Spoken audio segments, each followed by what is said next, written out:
take an opportunity to introduce some of my senior management that's here as well, okay? They're individuals that are here in the community of Regina.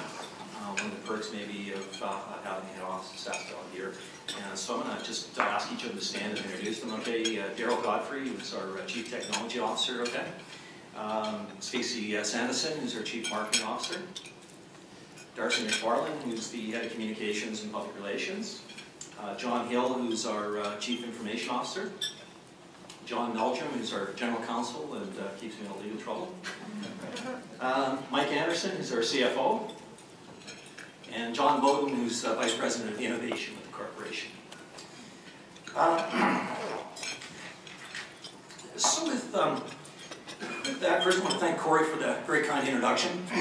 There's a lot of things in government I can be blamed for, probably, Corey, over the past 20 or 30 years, okay? But I'll state the one that I can be blamed for right now, our networks and our wireless towers. It's a pleasure to be here today. You know, one of the things I came to realize when I got to Sasktel was that where we'd always talked about what the future was going to hold for telecommunications, for technology, okay, it was actually here today. It wasn't 3 years out or 5 years out or 10 years out, okay, it was happening today. I arrived on August the 16th at Sasktel. August the 16th is when we launched the 4G network. And it really marked a watershed in terms of change to the wireless industry, to the telecommunications industry. We went from a network that only could handle voice calls to one that was handling voice and data. We went from a network, okay, that was something that was nice to have. It facilitated communications, obviously, to a network that really is at the heart right now of sort of our personal and our business lives. It was a real watershed moment. I don't think I realized it on August the 16th of 2010. Okay, I've sure come to realize it looking back. And looking forward, some of the things that, excuse me, we're going to bring to the market are going to have that same overwhelming impact, okay, in terms of your own personal lives and business lives.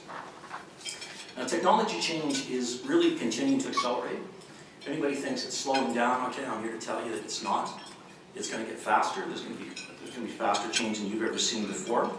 In just the 2 years since we launched our new network, give you a bit of a sense of some of that change. BlackBerries have gone from holding a 98% market share in Saskatchewan to less than 20%. You know, we all know that intuitively. We all see it. Just about everybody seems to have an iPhone in this day and age, or some type of Samsung. It's become the most popular company now in the world in terms of selling phones and cell phones. And so it's been a real major change. Flip phones, and there's still a few of them around. I don't know if anybody here in the audience has one, but they're obsolete. If you've got one, you've got probably 3 generations ago of technology to be very straight up about it. Smartphones, again, are a real key part of anybody's business operations. It's almost impossible in this day and age, I think, to operate without having a smartphone. Again, it could be any one of the varieties, but it's simply very, very important. Right now, your cell phones are probably outdated in about a year. The key systems that run the telecommunications in your own offices right now, well, if they're older than a few years old, they're probably obsolete. And if you're looking to make sure that you're going to be able to handle the 2 area codes that we're going to have starting in May, well, you better check your key system and make sure it's not more than a few years old, or it won't handle 10-digit dial. And so again, major changes. You're probably all being told about something about services from the cloud, and in the future, that's where your services are going to all come from. Well, you know, it's here today, and we're already starting to provide cloud services ourselves. In fact, we've provided cloud services for a number of years, but it's going to become more and more important in the next number of years. And I can guarantee you that for the majority of you, things probably like email, for instance, okay, or your entire office suite is probably going to come under the cloud in a few years. It's just the way things are going, and it matches up a lot with the networks they're providing, because to be able to provide it from data centers, these kind of services, you need very fast network infrastructure. And that's really what we're out there trying to build for you right now.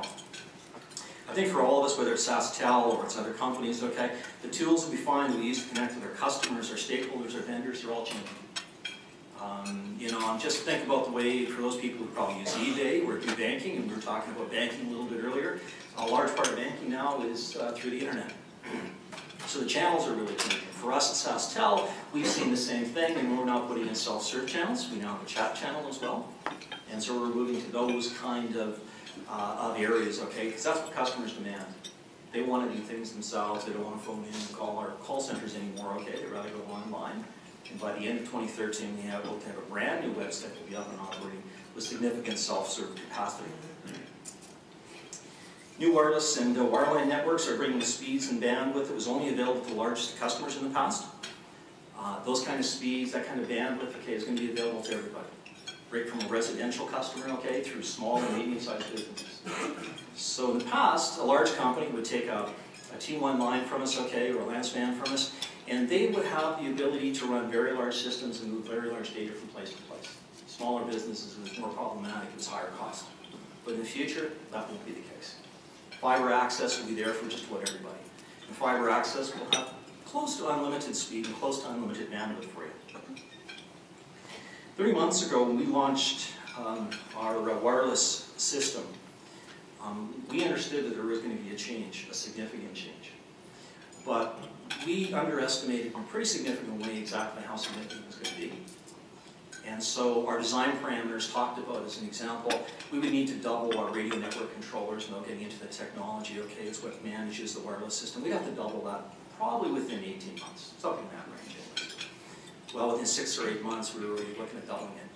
And since then, we've added another 2 network controllers. We believe we'll have to continue to double that over the next number of years, okay, both for 4G and for LTE.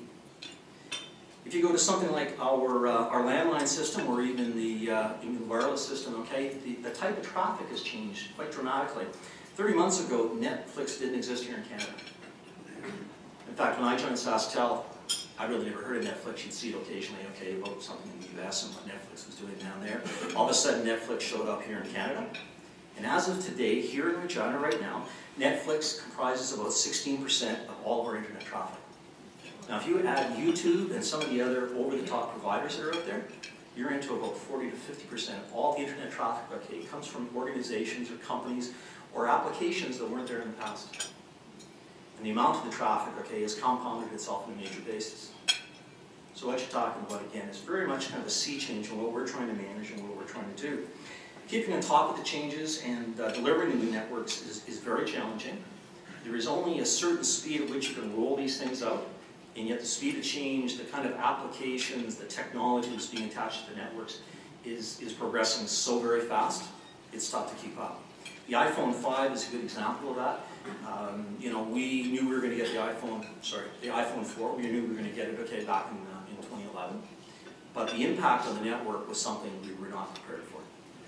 The amount of signaling that it takes, for instance, okay, and the fact that its applications are constantly searching for new information. So just think of the weather app that you might have on your iPhone right now. That weather app is always looking to get updated, to get the latest in weather information. That means it's constantly working on the network. That's something that the old phones didn't do, the flip phones didn't do something like that. So again, it was pretty much a sea change for us, something that was completely different. Now, if you think about our basic landline system, it's a twisted copper pair system. You've probably seen those 2 little wires, okay, that connect up to your telephone, okay, in your house, or to whatever other device. It was something we started building in the 1950s, went through the 1960s, 1970s. We then started to introduce fiber optics into the network. That was what we started to use for for transport throughout the province. From there, we took fiber optics and we started to push it out into residential areas, and we built something called fiber to the node, next generation network. And that essentially meant fiber was in your local neighborhood. But from that node, okay, to your home was actually copper. And that has certain types of limitations that are attached to it. And copper essentially is an old technology. Now you can continue to do things with copper, and there's something called copper bonding as an example, and you can increase the speeds, and there's new types of technology, okay, that allow you to get a little bit more out of that old plant, but it does have limitations. And we know we've arrived at sort of the point in time where those limitations are not going to be able to allow us to satisfy people here in Saskatchewan. And you see it across Canada, and you see it in the United States, and you see it around the world. Fiber is now taking over. Fiber optics is going to be the future. Beginning in 2010, we started to actually rebuild our entire telecommunications system here in Saskatchewan. We need to change not just our networks, we need to change our back-end systems. Some of our billing systems, as an example, go back as long as 20 years. You know, they obviously were not built with the kind of real-time expectations that our customers have right now. But we do have a vision of what we want to look like in the next number of years. That new system is going to be IP-based, and that's probably not a surprise to anybody, but it will be IP protocol. It consists of 2 basic networks. We're going to have a fiber optic landline network throughout Saskatchewan, and people will be served by fiber optics. And secondly, LTE will be our wireless network in the future. Now 4G is doing great, and again, after 2.5 years, we couldn't be happier with it. I think our customers generally are pretty satisfied with the product. They'd like more coverage, more capacity, etc., okay? But it has definite limitations. It will not live up to the kind of applications, okay, that are coming in the future. So we're moving to LTE. You're going to see us launch that very, very soon. We'll talk about that in a minute. This will be a replacement, and again, the existing copper system we're going to start to pull out, and all the switches, and they're located in places all around Saskatchewan right now, and they're very large. They eat up large rooms like this. They're going to be gone. Everything will be soft switches. Everything will essentially be VoIP to a large extent. And I don't think people see that change kind of coming, but it's right around the corner. We'll actually hopefully remove our first switch either late in 2013 or early into 2014. And so we'll have an entire community here in Saskatchewan for the first time move over, okay, to IP technology. And again, it'll all be based on fiber. So again, it's a fairly significant change.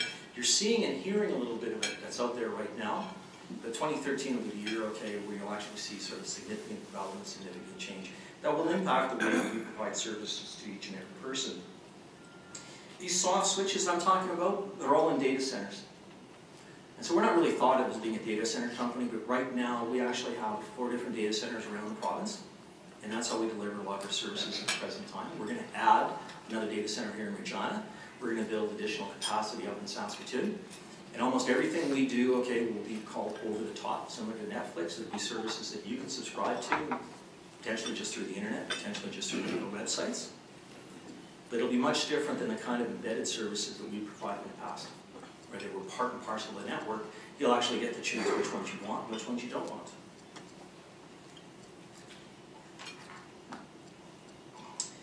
You've heard the word converged, I think, a lot in the past, about networks becoming converged, about being able to get the same services on any and every device. Okay, it's a converged network. It's been an idea, it's been around for a long time. It's been one of our visions as a company for a long time. I assume it's probably in some of our literature and our planning sessions going back 11, 12 years. But for the first time, okay, we're actually making progress on a converged network. Our networks, in 5 years, will not be separate networks. There won't be a 4G and LTE, there won't be landline networks, and each of them having maybe little bridges between them. It'll be one network. Whether you're wireless, whether you're in your home on a landline system, whether you're on Wi-Fi, it'll be one network, and you'll be able to get any product you get from us, any device that you want. And you're going to start to see some of that actually arrive this year in 2013. So again, it'll be materially different. You know, we keep talking internally about the fact that we're moving from being a telecommunications company to becoming an information and technology company. And so telecommunications really is not going to be our business in the future. Talking about the telephone, look, the telephone's one more application. And just as you can put a telephone application on your computer, or you can put it on your wireless device, in the future, again, it's just one of a number of things that we'll be providing. And in your home, it'll be an application. In fact, later this year, we'll introduce a product that if you want, your home telephone number will be able to ring as well on your cell phone, on your computer, or on any other device that you may have. It'll all be connected, essentially. So again, it's moving towards this whole idea of convergence. How do we accomplish this transition? Well, again, it's about rebuilding everything that we are from front to back. Right now, we have approvals in place over the next 5 years for $1.6 billion in capital construction. And so as you can see, it's going to be a busy 5 or 6 years for us. We're rebuilding everything, like I say, from the front end to the back. Now, I want to take a little look at sort of a recent past. I talked a little bit about 4G, but I want to talk about the rollout of 4G. As you know, when we launched it, well, you would expect that as we launched it, we had a long-term plan in mind. We knew exactly what it was supposed to do, how many towers we would have needed, etc. Okay, and we built it with certain expectations and assumptions in mind. But immediately after we launched it, all of a sudden, we found that iPhones, Samsung Galaxies, smartphone tablets, data sticks, the iPad, all these things kind of were flying off the market. And you know, the net result to all of this was the fact that all of a sudden there was too much data trying to stream over the network, more than we'd ever expected. We understood that if we were going to keep up, we had to change the way we were doing business, the way we had to approach things. And so one of the things that we've gone ahead and done is we've changed our whole process around how we try to add capacity to our network. We're using a lot more contractors. We've brought companies in from outside of Saskatchewan, as an example, okay, to increase the amount of capacity that's available here to address some of the issues and some of the concerns. Now, to give you an idea, I guess, of how fast data was growing here in Saskatchewan, we had weeks where it was 5% during 2011. So in 1 week, capacity had to grow at least by 5% to keep up with the demand from our customers. We had a period of time in Saskatoon right after the summer break, as an example, okay, where all the students came back, and we thought we were ready for it. But demand on the network grew by 15% the week following September 1st in Saskatoon. So you probably have some sense now why there might have been a little congestion on the network, okay, at certain points in time. And we're still running into a little bit, but okay, we're in a much better position than we have been, I think, in the past year and a half. And I do want to add that this is something that caught everybody in the industry off guard. I don't care whether it's AT&T or whether it was Verizon, et cetera, okay, and I travel the States a little bit, you find the same problems wherever you go. I mean, it was just the fact that the industry, the telecommunications industry was caught off guard. So I think things are we're getting basically caught up. We did over 200 individual projects in 2012 with respect to adding capacity and capability to the network. And it means sometimes adding more towers, sometimes it was antennas on top of rooftops. Sometimes it was just adding basic software technology, okay, that manages the network in a different way. A new software version on our RNCs, our radio network controllers, okay, I think if I remember correctly, added something like a 50% boost in management capacity. It was a very significant change just by upgrading some software. So again, those things were all very, very important. Now, what does it mean for us? Well, by about the start of 2012, we got our drop call rate down to about we got it down from 1.87 to 0.86. And that doesn't sound like a huge drop, but I can tell you, as somebody who takes a lot of the calls when people don't get their connections okay, it was a pretty significant drop from my perspective. Being about 0.86, okay, or around 1%, means that 99% of your calls or 99% of your data sessions are making the network. And we're pretty happy with that. That's better than most wireless networks here in North America. The target is usually around 2%. So we're pretty satisfied with that. But it's going to be a challenge to keep up with it.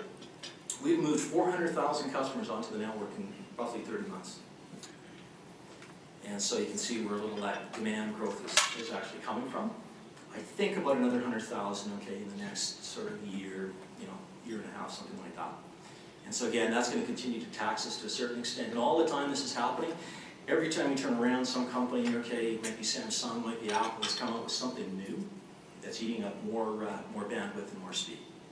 And so again, it's been a bit of a running battle. But I do expect this will stabilize a fair bit, starting probably in about 2014, I'm thinking. In 2013, we have another 150 projects that will be underway that will add capacity, towers, etc. We're going to do a number of things to try to improve service over that period of time. But it's a reality that customer demand and competition are continuing to drive the need for more bandwidth, more speed, more applications, and we do hear that. And I was happy actually to hear from John a few minutes ago, okay, that a new tower that we put up near Selby was taking care of some needs that were out in that particular area. So we do hear it, we do list it, we do get to it at certain points in time, okay? It's just a large project and a large build, okay? It will take its time. To give you a bit of an idea of how much money we've spent, and so we haven't spared the capital by any stretch. We put $350 million into the 4G network in the past 30 months. And so, if it would have been possible to do more in those 30 months, we would have tried to have done it, but we were just using up all of the construction resources that were available. And so we're pretty much at the max right now in terms of how fast we can build out that particular network. Now that brings me a little bit to, first, a couple of words that we use as a theme for us at Sasktel that really have a lot to do with how we're going to change the company. And the first is transformation. We expect accelerating change as a given in our industry. We know it's going to be there. With all of these new networks and services coming on, it sometimes feels to us like we're just basically keeping up. And I'm sure there's people in the audience here, okay, here in the province that believe we are just barely keeping up, or maybe we're not quite keeping up. Managing that change, though, isn't just what we're trying to do. What we want to be able to do is to actually own the change, we want to embrace it, we want to lead it through, okay, and find the new products and services that can go with the change to help you make best use of the new technology as business people. Now that's really where the value is. Cell phones are great, smartphones are great devices, love them for the weather, okay, for emails and all the rest of it. But it's what you can do with them when it comes to business systems that's really important. That's what's going to drive down your costs. That's going to get you to your customers a little faster. That's what's going to give you competitive advantages. And for the people that adopt that technology, okay, you know, I think the world is your oyster in a sense. And we really want to be there to try to support that, to try to help you take advantage of the opportunities that are there. So what are some of the new services that we're going to bring forward in the future? Well, we started with LTE, and this is the, we'll be launching our first phase of our new LTE wireless network very quickly. We're in technical trials right now. It's actually up and operating for a lot of my staff, so we're testing it out just to make sure that we know how it's going to function, that sort of the right technical aspects are being put in place. The availability is going to be, or it's going to be available, pardon me, in early February of 2013. It'll be available in Regina, Saskatoon, and the surrounding communities. LTE is all about one thing, and that is speed and capacity. That's really what it's there for. It will allow for data speeds that are 5 times faster than 4G. So as great as 4G was for us over time, okay, LTE 5 times faster. So the amount of latency, the amount of time it takes for something to kind of show up on your screen, you know, when you see that little circle kind of going around and around, okay, on the internet, and you say, you know, why isn't it there for me? Okay, well, this will take care of some of that for you. But that faster speed means more capacity. So when we launch LTE and some of our customers start using phones that are compatible in both 4G and LTE, that will add a lot of capacity to the combined network. So there's going to be a big boost in capacity in Regina, Saskatoon, and surrounding communities, starting the very date that we put LTE out there. Our new LTE network, it'll have double the towers of our nearest competitor at launch. The advantage will grow during 2013 to the point that we're going to add 7 more communities to the LTE network during 2013. Initially, only Sasktel phones or Sasktel SIM cards will operate in the network, but in the future I expect that you'll see that expanded. We will have something that's kind of unique to Saskatchewan. We're going to have the first converged core operating 4G and LTE. Now, again, what does that mean exactly? Well, in the past, every network kind of had its own set of technical properties, okay, from top to bottom, or technical equipment from top to bottom. And then there was bridges that kind of sent calls back and forth. Well, now the central switch that manages all the people that will be on 4G and LTE, it will manage both networks. And it is the start of a true converged core that all landlines will be part of as well.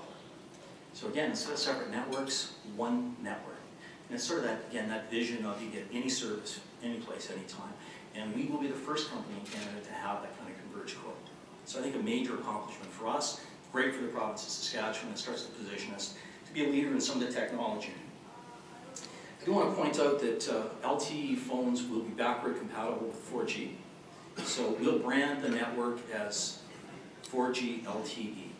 It's LTE 4G, I think that's the proper branding. But again, if you buy a phone and you operate it on 4G, but it has LTE capability, you'll simply have to have a change, maybe the SIM card of the operating system. It'll run on LTE. When you leave Regina or Saskatoon, okay, and you've got the phone with you, and you go out to rural areas, it'll simply operate on 4G for you. So instead of being like the old CDMA network, you had to throw the flip phone away, and you bought a brand new phone that worked on 4G, you've now got compatibility between networks. And again, it's a big change in terms of how we're able to market, and again, it doesn't force you to change things immediately. One of the biggest areas of excitement for us this year, and I think for a lot of our customers, is the fact that we start to bring out what we call an infinite fiber service. It's fiber optics at the heart of it. Crews began hooking up customers in fiber optics in the first neighborhoods in both Regina and Saskatoon in 2012. We passed 40,000 homes in Regina and Saskatoon during 2012. That was our targets, and we were very happy. We thought that it was a pretty successful year. Of those, we hooked up about 5,000 customers. And so for the first time, customers actually have fiber optics directly into their home. All of their services, okay, are being tied into fiber optics. This year, in 2013, we will pass another 40,000 homes in Regina and Saskatoon, and we'll be moving into Moose Jaw as well. We'll be hooking up about another 26,000 customers, or more if we possibly can. But it does take time, and so we're always a little late hooking up the customers as compared to passing their homes. Now you may ask, what's so great about fiber? Okay, I've talked a little bit about speed and things like that. But the key aspect about fiber that's really important is the fact that it's future-proof. If you want more speed or you want more capacity, you change the electronics. You don't have to change the fiber. And so really for us as a company, and for the province to a certain extent, we're going to put a fiber network in place that will last us for a long time. I don't know if it's 50 years or 100 years, okay, but it'll last as long as the fiber lasts. And fiber that we put in 30 years ago and 40 years ago is still running real well. So it really will future-proof us as a province. We recently announced that we're offering a 260 megabit per second service on fiber. That'll be the fastest residential offering in all of Canada. No other company is offering those kind of speeds. Now that's fast, let me tell you. To give you a bit of a sense of how fast it is, the CRTC here in Canada has set 5 megabits per second as its target for all Canadians by 2015. And I'm telling you, we can already do 260 megabits per second. Most people today, most people here in the room, you're probably enjoying something in the 10 to 25 megabits per second service right now. So if you want that top-end service from us, you can sort of 10 times as fast. And I always thought that it would be people like the Max, the impact on Max. I've seen the Max product just looks a lot better. It does less pixelization, things like that. But what people really like is the internet speed. So you can talk to anybody who's got fiber in their home. In case the fact there's none of that, like I say, that little circle going around and around in the computer. It moves like lightning, basically. But it's a great product from that perspective. But you know what really excites me is not just the fact you're at 260 right now, but the fact that you can do 1 gigabyte per second on fiber today. So if there was a market for it, if there's anybody in the room here, okay, that was really willing to spend for that, we'd be quite happy to run 1 gig into your house. You know, 1 gig runs entire companies. But the capability is there, and I'm sure that somebody's going to come up with applications or ideas or concepts, okay, that'll use up that kind of bandwidth in the future. But it really gives us an opportunity, you know, as new technology comes out, for us to provide you with the very best in network services going forward. So what does it give you today? Well, we're going to be able to provide each of you with better products, and that's what's really exciting for us. For Max, it means 8 HD TV streams can be provided at once. And if somebody needed more than 8 in their home, I can't imagine why. If you needed more than 8 in your home, we'd be happy to probably put more than 8. But that's what's possible now with this particular product. It means a clear Max picture. You won't get pixelization like you had in the past. It means 3D TV when it arrives. It means enhanced home video conferencing. You know, and really what's starting to excite me now about 2013 is the fact that we've now got fiber into all of our towers, which is making our wireless network serve you a lot better. I'm really excited about what we're doing with residential customers and the people that have already received it. Some I know personally, okay, love the product, okay. It's the fact in 2013 we're going to start to extend fiber, okay, to the business community.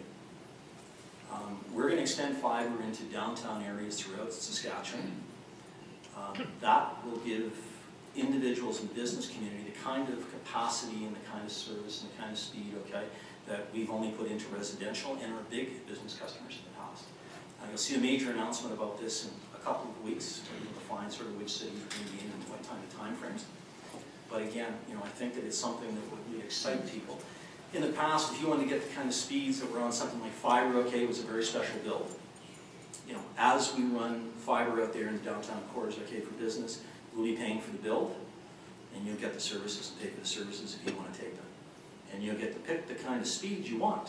You don't have to pick 260 megabits per second. We'd love to have you do that, but you can pick 100, you can pick 50, you can pick whatever suits your business needs. Again, a better product. And I want to add to it as well, our fiber network is very old. It was started to be built in the 1950s. As we put in fiber, you know, you're going to get a more reliable service. It's not old, it's brand new. It's the latest technology. And again, the reliability of it is going to be that much more, much better than we've had in the past. So we see multiple benefits from it.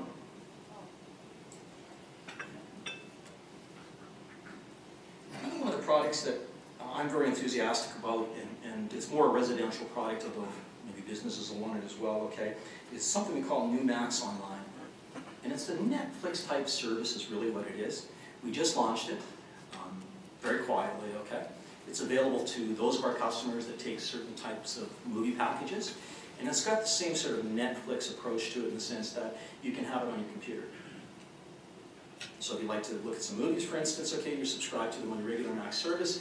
You go on your computer now, you call it up, okay, and you can watch movies to your heart's content. Or you can watch Max local on demand. We're going to continue to add services to that particular product over the next little while. You're going to see an ability sometime probably mid-2013 that you can rent movies through that particular product as well. And on top of it, it will be available, okay, on iPads and on your cell phones. Probably mid-2013, maybe the latter part of 2013. But again, it's the kind of products and services. You see some of these, okay, down east right now. You know, I'm here to say they're coming here to Saskatchewan as well, okay, and they'll be available to those people that are subscribing to Max right now at no extra cost. So they're value adds in a sense. The second word that we focused on in our business plan right now going forward is optimize.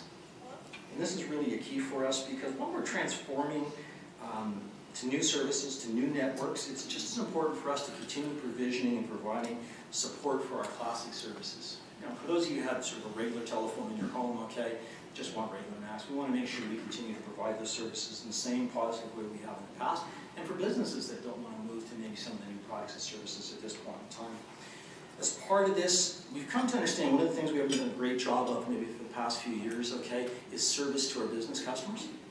You know, if you want to phone in and talk to us about some problem you're having in the business lines right now, you phone our regular phone number, you get into our regular call center. You're probably in a queue there with a bunch of residential customers as well.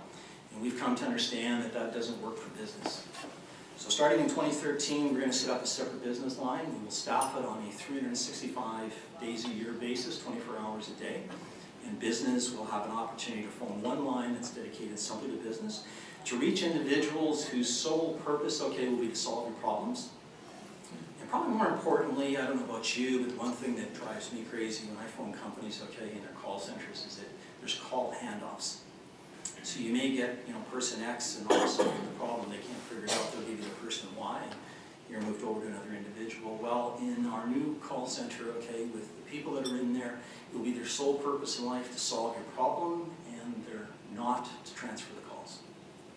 And so you'll get somebody who's supposed to solve your problem, take it from when you phone in, work it through wherever else in the corporation they have to work it through, but get it to the point where they've got you a solution. Makes it easier for you to kind of reach out and know who either satisfied you or disappointed you, okay? It makes it easier from my perspective to do the exact same. When you start to move calls around in an organization and people are coming and going and trying to run a 24-hour shop sometimes, it makes it very difficult to track what's happening and where it's going. We're going to start transitioning to this service in the first quarter. We hope to be fully operational basically by the end of the second quarter of 2013. But we believe that this will be a much better service arrangement for business here in Saskatchewan. To capture the way our industry is going through a transformation, you'll hear us sometimes talk about Telco 2.0. And simply put, it's a way to talk about the industry applying technologies and services from the internet. We're no different than you. We need to adjust and, again, use some of the new technologies that are out there. What it means for us, I think as mentioned earlier, is that we're able to provide a lot more services over the top. Services that you, right now, you might be able to get from small companies that are connected on the net. But we'll put them up in our data centers, okay, in our cloud. You'll be able to access those. You're going to see us become a lot more focused on the user. Because while the network is always the core of what we do, okay, it's the services you provide on top of the network that in the end produces some of the profitability for us, okay, and gives you the kind of things that you want. And you want one-stop shopping most of the time. You don't want to come to us for a part of your business solutions and then go to somebody else. But you want to come to us and then at some point in time get all of the things, whether it's wireless, whether it's landline, whether it's a video product, or whatever else, you want to get it all from us. A recent example of a new business opportunity we entered into is an Oracle identity management software product. We were the first ones in North America to offer it. Oracle began working with us on it, I think because we were a smaller company, a little easier to deal with us rather than a large company. Really, when I talk about identity management, it's all about passwords, things like that, access into networks. And we're happy to be providing that here in Saskatchewan, and we're working with a number of companies to introduce it, okay, into their organizations and their operations. But we've also been lucky enough that we landed a contract outside of Canada with a company in the United States. That company is going to use that product at our data center here in Saskatchewan for 400,000 doctors in the States. Now, the initial rollout, tens of thousands of doctors, okay, but eventually, if we're successful, you'll see it being used, okay, for a much wider audience. This is giving us some opportunities to bring products into the province, okay, that need some scale. We can sell them out to companies outside the province, okay, but make sure that they're available to companies here in the province, and we do it from our own data centers. So it's an ideal situation, and our networks actually allow us to to be able to continue to do some of this. You know, for a period of time, we're going to be in both worlds. We're going to be in that new world of Telco 2.0 and in the old world of Telco 1.0. But I would tell you in 5 years, we'll be completely in a new world, fiber-based again. LTE probably be the major wireless product that we'll be managing. You know, I would tell you, and I think you'd all agree, that succeeding in an environment of rapid change, increased competition is really difficult. You have to innovate, you have to adapt. We've been doing that over the past few years, and we're really going to have to do it over the next 4 or 5 years as well. I do believe at heart that wireless and wireline technologies, okay, networks generally, are really a key part of the province's success going forward. If you can't access external markets, if you can't communicate well, if you can't get the services you need, it's going to be tough to be successful. And so I tend to think Sasktel is going to be a key player going forward. Our intent is to try to help Saskatchewan become the most connected place in the world. We were talking a little bit about penetration rates, okay, in Saskatchewan right now. I think wireless penetration is around 80%. So 80% of people have cell phones or other devices. I tend to believe that'll probably be in the 100 and some percent in the very near future. And again, we can be part of making sure those connections are there.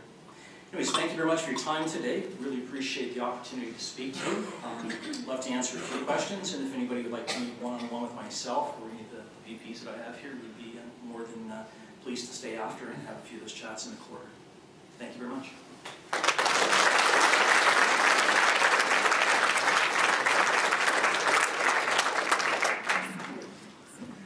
We have about 7 questions. I think we only have time for about 2, because we'll get the membership meeting part of it done. But if we don't ask your question, I'm sure Ron just said that he'll be around to answer any of the questions you might have. So I'll get to, you didn't talk about this too much, so why didn't Sasktel choose to split the new area codes in a north-south manner like Alberta? So that has been tried, as you mentioned, in Alberta before, okay? And what was found that it really has an impact on those individuals that have existing numbers. Because for those people in that new geographic area that has a new area code, they have to all switch from what the old area code was to the new one. So it really causes an impact. Now in this province, you split it kind of half and half. That would mean 500,000 or 550,000 of our customers would have to get used to not using 306 but 639. By going with an area code only for new customers, the only people that, you know, in some way, shape, or form have to remember there's a new area code is those that get the new area code numbers. So it's less intrusive now. It wasn't our choice, so I want to either take the credit or the blame, okay? But it was the federal government that makes the final decision on it. But we were definitely supportive of it as being less intrusive on our customers. So that's the background to it. As Sasktel makes the changes you speak of, how will it impact or be impacted by competitors like TELUS and Rogers, etc.? Well, you know, probably 2 aspects to it. One is I would tell you that you know, competition, and no surprise to anybody in the room here, competition forces you to be sharper, to do things better, to make decisions on where you're going to focus.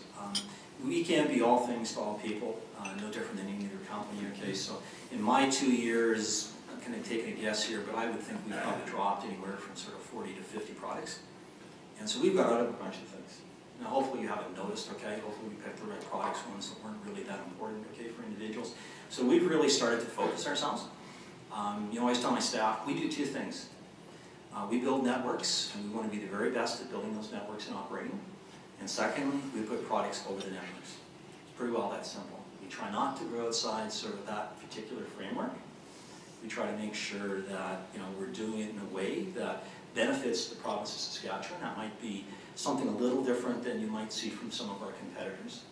Bell and TELUS are obviously fearless competitors, but you know, we're holding our own. We're doing very well in the market.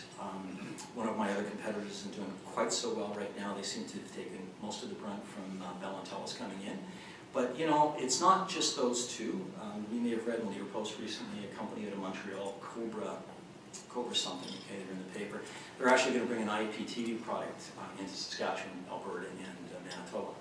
You know, it's another competitor. We have the cable companies, Google TV, Apple TV, Netflix. I could go on and on and on. Lots of competition, but you know, it's not a concern to us. Again, we believe we're well positioned. we've got great networks, very loyal customers, and we can provide a much broader range of products. Most companies and most individuals don't want to deal with 5, 6, 7 companies. They want to deal with one company that can provide most of what they need. And so I think that is one of our competitive advantages. But it's definitely sharpened up our game, I can tell you that much. Thanks, Ron. Appreciate it. Thank you very much. Ask you to stick around and make the draw for the prize there. That's a cool looking prize, but we'll do the prize after we do the membership meeting, so people stay. So with that, Corey Furman, I'd like to ask you to come up and do the meeting, please.